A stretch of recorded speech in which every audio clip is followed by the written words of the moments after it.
is advised. Hey everyone, welcome to the discussion for Noir Automata. Now, quick caveat to this review, because there are, in this game, in Noir Automata, if you can see that, we'll just keep it back here. This game, small game by level 99, there are technically 4 games within the box. So the first game you have is the one that you watched in the run-through, the 2-player Killer vs. Inspector. Then you have Spy Tag, which is case 2, that's 3 players, or you can do 4 with teams. Rival networks have spies have infiltrated the city and now pass as citizens while quietly observing daily life and awaiting activation. The time to make your move has finally come. Find and neutralize the rival agents, driving them back into hiding. In this game, all players are spies with a few simple actions at their disposal. Hunt down the rival spies alone or with the help of a partner in order to win. So basically, I'm assuming, relatively similar game. Except we're both cops. Yeah. So then there's that one. Then you have Buddy Cops, which is a more detailed one. And these all have the length and complexity. So this one's 20 to 30 minutes, complexity easy. Buddy Cops. A team of 2 cops will take on 1 powerful killer. Each player has different actions available to them and must utilize these in order to claim victory. So this one's a different setup, different way to play. 20-30 minutes, complexity moderate. And then Dragnet, which is use your evidence to build a complete row, column, or diagonal of 5 suspects, including the secret suspicions of yourself and others. Propose your solution and use the information of the other players in order to win. So Josh and I, it's actually the only game I've played with Josh, is, or the only version we've played was the first case, so this is what the review is Killer going to be versus over. Inspector. Yeah, Killer versus Inspector. So, whenever we initially played this game, we thought it was completely unbalanced. Yeah, very much so. Towards, in favor of the detective. Yeah, the exonerate ability. Yeah, that's literally it. Like, there's not really any theme to this game, so it's kind of abstract. They kind of have some theme, the robot, noir setting, which I think is cool. I'd really like to see, like, an actual board game, almost a detective or Sherlock or that would be fun. Crime. That'd be a really neat setting, because not a lot of games have to do with robots actually being, or set automatas. And set in like a cop-esque investigation. Right, because you have the moral ambiguity of like, well, it's a robot, who cares? Detroit Become Human. Yeah, there you go. Detroit Become Human, the board game. Make it happen. Yep, that'd be cool. So, the theme that is here, it could be about anything. Oh yeah. Like, literally. But it's a cool idea. Willem attacked Isaac in the back alley with a spiked dildo. Why? He was programmed to. I don't know why. So, initially, you're gonna think, well, it's in favor of the cop, and I would almost still say it is, just because the exonerate rule. Yes. Like, all they do is they always have a hand of 4 cards, or 3 cards, and they can just pop them down willy-nilly, and that gives them some information. Like, it's like, I'm gonna pop it down here. Okay, are you any of these 8 people? Yes, I am. Okay, well, that narrows. So you can try and keep focus, and then over and over you can keep exonerating to just eventually whittle it down. And that doesn't give the killer anything. Nope. Like, I gain nothing of where you're at, like, potentially, like, it doesn't give me any idea. It doesn't, so, pretty much it only helps the cop. Which, there's really one way for the killer to win. I guess technically 2 if you solve it and you're wrong. Which, you were 50-50. You knew it was Carl for sure. And you were either between X and Yolanda in the last game. So because of the people I exonerated. Right. Lester, Verna, and Ursula. Yep. Are all right next to both of them. Exactly. So I was like, okay, so I switched to Carl, and which doesn't help me if you already know it's Carl, but so in all reality, let's take the solve one out of it, because you had a 50-50 shot, so it's still kind of, it's in both of our favors, but I didn't do anything to cause you to First round. First. Well, yeah, we're ignoring that one, even though that is funny. Well, it is kind of going to come up. So for the killer to win, they have to kill 10 people. That is a lot of people. In this, in this game. Like, to kill 10 without you really figuring it out. There's 25 people. Over time, when you're exonerating like almost every round, then you're like, okay, well, he killed this person, so he has to be adjacent. I'm going to exonerate the opposite side. Oh, you are? Okay. That pretty much narrows it down. The only way you really could not figure out who it is if they continuously switched and their people were completely opposite sides of the board. Yep, which, I mean, you can, and I tried, even in the games, because we played this a lot, I tried many different methods. I tried the quick kill, to try and kill as many people as quickly as possible before you can figure it out. That just gives away. It just gives you away too quick, because you can only kill adjacent people. So then if I try to do it a slower way, that's just giving you more and more time, because once you exonerate, you draw. So then more over the time of the game, you know who it isn't. Like, because the game when I was the detective, I was like, man, he could be Albert when he was down here, and I drew Albert. I'm like, nope, he can't. He can't be, so then it has to be this character. And make a errata to the rule to where you don't draw until your next turn. Yeah, having less cards in your hand would definitely help. But the fact that it says you always have 3, and then, I mean, yeah, you exonerate people, and then the killer kills the exonerated ones. It gives away where you are. It gives you away, but then also tells me where you're at, potentially. But at the same time, if you exonerate somebody far away from you, and then it's down there, and you're up here, and they kill, it just gives away who they are. Yeah. Even if I was all the way up here in the corner and you exonerate, that tells you, okay, I'm not here, so that cuts out those 9 people. So then that sections off, half the board almost, where it's like, okay, it has to be these people. So the more we talk about it, the more I still think that the exonerate is more broken, because the only way for the killer to really win is, besides killing the 10 people, is killing the detective. And the first game, I just got lucky. Yeah, that was happened to kill you. Wild. I'm just like, okay, well, great. That's not fair. I didn't do anything. That was just a shot in the dark. My initial thought with killing him was he's in the middle. So that's 1, 2, 3, 4, 5. That's 7 people that it could have been. But it just happened to be you. So I'm like, great. Then again, even the people I'm killing, I don't know what's in your hand. And that was the first time the killer had ever won out of every game we've ever played. In a luck fest. So when you're sitting here as the killer, you're either running around the entire board, just constantly moving, constantly shifting. I don't know. I still think it's in favor of the detective. It most definitely is. Or at least I didn't know about the solve rule, because when we first played, we would solve, couldn't figure it out, and we didn't lose, we just kept going. Right. Yeah. Which that means games would have ended a lot sooner. Correct. Then there's the accuse, which is choose a suspect that is adjacent to your secret identity. If it matches the killer's current, then the killer must reveal and declare you the winner. You may accuse yourself. So you can constantly accuse. Which also sounds broken, because it's just like, oh, I'm exonerate, okay, next turn I'm going to accuse him. No? Great, I know it's not you.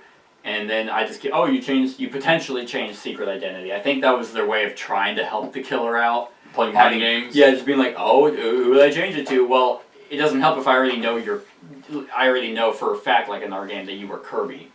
Mm-hmm. So it's like, okay, I know for a fact, so either you continue staying as him, but you can't do anything with him, because then it's like, okay, well, I know it's you, so I'm just going to run towards you. Oh, you potentially switched. So, I don't know. I cannot see the killer, besides getting a lucky shot and happening to win, or, because you wouldn't have solved had you known the game ended if you were wrong. Yeah, I wouldn't have. If I had known that rule was like that, I would not have solved. You would have kept going. I would have accused. But then, at the same time, had you kept going, then I was going to kill Nixie. Yes. Next, which then I would have won, because I knew from killing Pearl that you weren't adjacent, so it couldn't be Occam. I mean, I guess also the way of balancing is I have 2 secret identities, so if I figure out who you are, you can. It's a race to kind of figure it, like, okay, can I arrest him before he kills me? Yeah. I think a proper errata for the game would be if instead of the exonerate to show the 8 people, you like pick 4. Yeah. So you're like, I exonerate Occam, I pick Pearl, Carl, Verna, and Nixie. Are you any of them? Yeah. I feel like that would be more fair. Yeah. But then again, if you do that in that particular case, then it's like, instead of those 4, then it's no longer, like if you had done, well, I guess in that particular instance, then there's only 4 adjacent to him, but that definitely narrows it down quicker, versus just placing it down on Theo, and then I'm saying, yes, I'm near him, which could be Carl, Edgar, Sam, Zeke, and Malone. But then the first game, it'd be those 8 people. That's true. Versus going, okay, are you Zeke, Sam, Gloria, and Carl? Yes. Okay, well then these 4 are completely out altogether. I know for a fact that you're one of these 4 instead of, oh, you're one of these 8. I think that's true. Picking the 4 becomes even stronger late game. Oh yeah. No. Yeah, you slowly get to pick. Okay, then it's like, I'm gonna do this. Okay, are you Zeke or Malone? Yes, great. All right, yeah, I know you're one of them. I want to say that I like the game. I do too. Like, I'm not hating on the game, because here's the thing. It's 10, 20, we played 3 games in 30 minutes. It's about 10 minutes a game. Okay. Gives you a slight, read each other, 1v1 in this particular case. So there is those kind of mind games versus, like, the kind of heavier ones, like, Onitama, which is a kind of a heavy, man, like you I like chess. I don't care for that. No, it's a lie. I really like Onitama. But so if this was any longer, I would hate it. Can you imagine a 40-minute game where it's just like swing of the cards? Okay, I'm gonna exonerate Nixie. Great. Yep, I'm near him. Okay. No, so it's a light game. Gives you that some play your opponent. The game. I actually don't know how much it costs because luckily Level 99 gave me this review copy, which was awesome because I love this company. Like, my 2 favorite games by them are BattleCon and Millennium Blades. And Millennium Blades is actually on Kickstarter. Did they do Temporal Odyssey? Temporal Odyssey. That's and the that game's one. Really fun. That game is awesome, and I'm the guy who I'm trying to blank on his name. I'll have to look it up. He's not on that one. The guy who made Temporal Odyssey is actually the one who hooked me up with this review copy. I'm actually gonna look it up right now. And side note, he did say he plans on supporting Temporal Odyssey. Good. That game is a blast. It's super great, and it just needs a little bit more, like more variety with like the strongholds and stuff like that. I think that game is definitely a 1v1 game, though. Oh, yeah. 2v2 was bad. There we go. Let's see. The designer was... Oh, that's a bad rating. Chris Solis. That's right. Well, that's sad. It's a 6.9 out of 10. Oh, this game's definitely... No. Temporal Odyssey does. Oh. But Noir Automata, what is this? Say, this game is... I guess it's Automata Noir, but 7.1. Say, this game's at least a 7. Yeah, so... but that's the thing, is whatever this costs, you get the 1v1, and then the other ones just require 3 people. 3 to 4, or on the last one. So you get 4 games. I'd like to try the other ones too. But unfortunately, we've only done the Killer vs. Inspector. That's pretty much it. Like, there's not a whole lot because it is such a small game. Brad Talton is I believe the lead designer or the creator or CEO of Level 99. So yeah, I think this is a great game. If this was any longer, I would despise it for its. I would still say it's unbalanced. But maybe there's a strategy we're missing as the killer. There probably is. I feel like we've played it enough, though. All the people commenting, you guys are stupid! You guys suck! I mean, tell us what we're missing if we've played this as the killer, because I can't think of a different way to try and play it besides kill switch. And I was doing that for a while. Yeah, and then moving. How many? I got 6 kills. I think I got 6. I guess. Well, I guess maybe collapsing more, because then that reduces your distance away from me. So if I had collapsed here, then you would have dropped. I mean, I would have dropped. I would have been next to both of your killers. Yolanda and Carl would have been right. But then you have to guess which one I am. So if I was sitting here and I was Yolanda, and you're like, I'm gonna accuse Carl, then it's like, okay, no. And then it's like, great, I know you're one of these people, and then I'm gonna kill Nixie, and then you would have died. So, like I said, there's some mind games in there. One you did brilliantly, and the other one by pretending to switch, and I'm like, crap, if he's Kirby and I don't try to accuse him, he'll kill me. And I was stupid and didn't think it was X. And then I'm like, Kirby. And then you're like, no, and I'm like, crap, I just gave myself away. That's the only person it can be. Because everyone, like, that one was exalted, there was no one next to him. And then at that point I was trying to run away because I'm like, he knows it's me! Ah! So this game is fun. Scale of 1 to 10. I wouldn't give it anything higher than like an 8 at like the very top. Yeah. But like from the first game where it's like shift, oh, I'm dead. Yeah, I'm gonna kill Leo or Theo. Just because of that and the unbalancing, I'll give it a 7. It's a good 7. game. So well, that's just from the one. The one which we haven't tried these 3. Based off of their descriptions on how you want to play, I like the idea of spy tag and buddy cops. I think the final one sounds ridiculous. Where you have to complete 5 in a row. That one just sounds kind of weird. And a column, a row, or diagonal. Yeah, I like the theming of spy tag. It takes on one powerful killer, so it's like 2v1, which could be cool. And then the buddy cops, a team of 2 cops will take on one. Oh, that's the team with the powerful killer. So those sound cool. We'll definitely have to give those a try. Oh yeah. When we do play this, because I'm gonna keep this game. When we do play these, I'll probably do a no run through review and talk about these. Just because they gave me the review copy and I want to cover it as much as possible. But this might be the one that most people play as. I don't know. But I think it's a light game. It's a gateway game. I don't hate it. I was ready to shit all over it before we played it again for the run through. Because I was like, no, we played this enough. There's no way the killer's ever winning. Yeah, I'm glad that we realized that Solve has a very heavy-handed downside to it. Because if you're wrong, you lose. Yes. So. And the first, we played this 5 times before. We had to play it more, man. I'm saying it. At least 5 times. Yeah, we played it at least 5 times, and each time the cop won. Yep. But that was because in multiple cases, both of us would solve and then be like, no, I'm not either of them. Mm.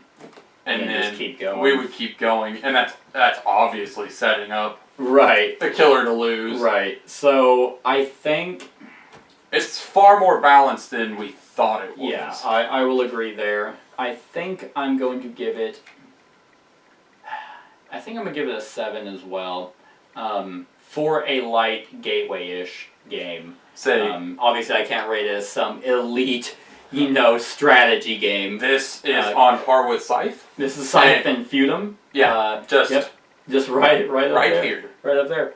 Blood Rage. Yep, right there. No, but for a quick 2-player game, it gives you kind of it's almost a filler as well. It's a nice buffer game. Yeah, so I think if you play something heavy and extravagant, and then you play this for a little while, get your mind a little reset, and then you do another big session. Yep. I think it does quite well because you're not gonna be too mad if you lose. I was getting mad towards the end of our streak of losing because I'm like this is awful. But so I'm kind of at 6.57, more higher, maybe 6.8. But I definitely, it could go up depending on how well these other cases are. Mm-hmm. Like if Most definitely. if these are fire, then that's awesome. Then you get 4 games, bang for your buck. But so that is our thoughts on Noir Automata or Automata Noir. Let us know what you think of this game in the comments below. Other than that, like, comment, share, and subscribe, and have a wonderful whatever time of day it is for you. Hey everyone, thanks so much for watching this, and if you like this video, then click the subscribe button below to enjoy any video that I put out. And right next to that subscribe button is a little bell. Click that so you get notified of whenever I actually upload these videos. If you want to support the channel, you can definitely visit my Patreon page. The link is in the description below. Other than that, like, comment, share, and subscribe, and have a wonderful whatever time of day it is for you.